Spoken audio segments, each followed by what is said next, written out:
दिया हुआ कभी खाली नहीं जाता। पहला, बहन बेटी को देने से बढ़ता है, घटता नहीं।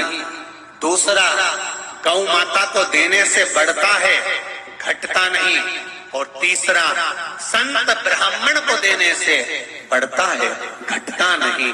साधु, सन्यासी, तपस्वी, साधक, उपासक जितने मिले संसार में, कहीं परमार्थ का काम करने का मौका मिले तो आप परमार्थ का काम करिए, कुछ अच्छा देने का प्रयास करिए। शिव महापुराण एक बात जरूर कहती है कि बेटी दो सोच समझ कर दो, गौ माता का दान दो या गौ दान दो सोच समझ कर दो, और लक्ष्मी का दान दो तो सोच समझ कर दो कि किसको दे रहे हो,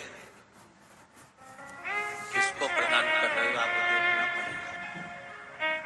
किसको देना चाहते हैं, पकड़ रहा है,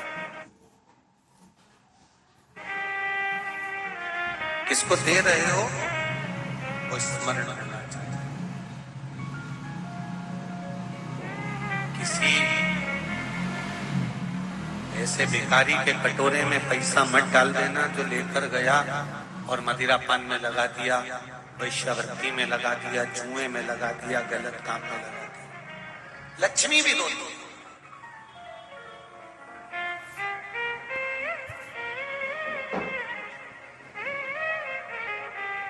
जैसे बाप अपनी बेटी की शादी में खूब पैसा खर्च करता है, खूब धन लगा देता है, खूब संपदा लगा देता है।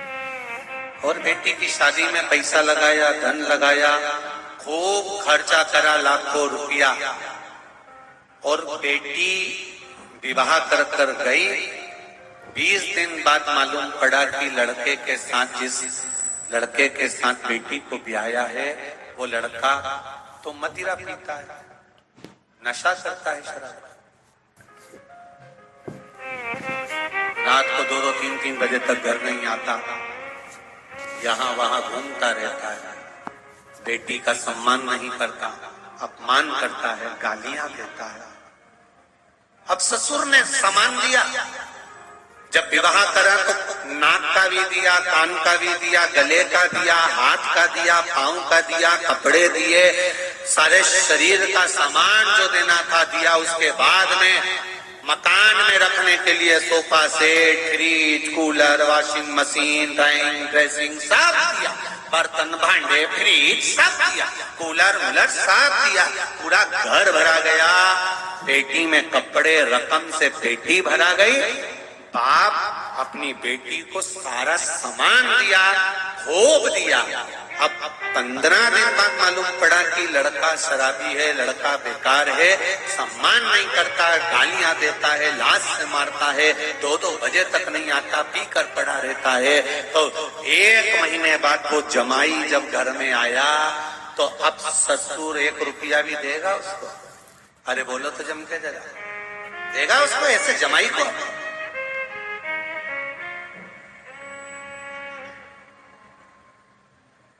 ऐसे जमाई को ससुर कभी 1 रुपया नहीं देगा जो अपनी बेटी का सम्मान ना करता हो, जो बेटी का आदर नहीं करता हो। बेटी को भले दे देगा पर जमाई को 1 रुपया नहीं देगा, भले उसने लाखों रुपए शादी में लगाए हो, भले करोड़ों रुपए लगाए हो, भले कुछ भी दिया हो, पर अब संभल गया ससुर, 1 रुपया भी नहीं देता है। उसी तरह परमात्मा एक बार मनुष्य का शरीर देता है, नाक, आंख, कान, गला, मुंह, घर, परिवार सब दिया उसने, और इसको अगर सही जगह नहीं लगाया, सही से नहीं रखा, भजन नहीं किया, स्मरण नहीं किया, तो अगली बार वो ससुर देगा तुमको, जन्म देगा। एक बार अगर मनुष्य की देह दी है, एक बार मानव का शरीर दिया है, एक बार परमात्मा ने ये मानव का शरीर 84 लाख 83,99,999 जन्म के बाद ये मनुष्य का शरीर मिला है, जिसकी 21,600 श्वास रोज निकल रही है। 3.5 करोड़ रोम छिद्र इस मनुष्य के शरीर में है। इतना विशालतम शरीर दिया केवल भजन करने के लिए। इतना आत्मा परमात्मा देकर भेजा करा, उसके बाद भी ये शरीर सही जगह पर नहीं गया, ये आत्मा सही जगह पर नहीं गई। तो अगली बार तुम जाओ तो शरीर, अगली बार मनुष्य का शरीर नहीं देगा, कहेगा इसने अपनी बेटी का सम्मान नहीं करा, आत्मा का सम्मान नहीं करा, शरीर का सम्मान नहीं करा, इसलिए इसको अब नहीं देना। पहले गलती हो गई, अब इसको नहीं छोड़।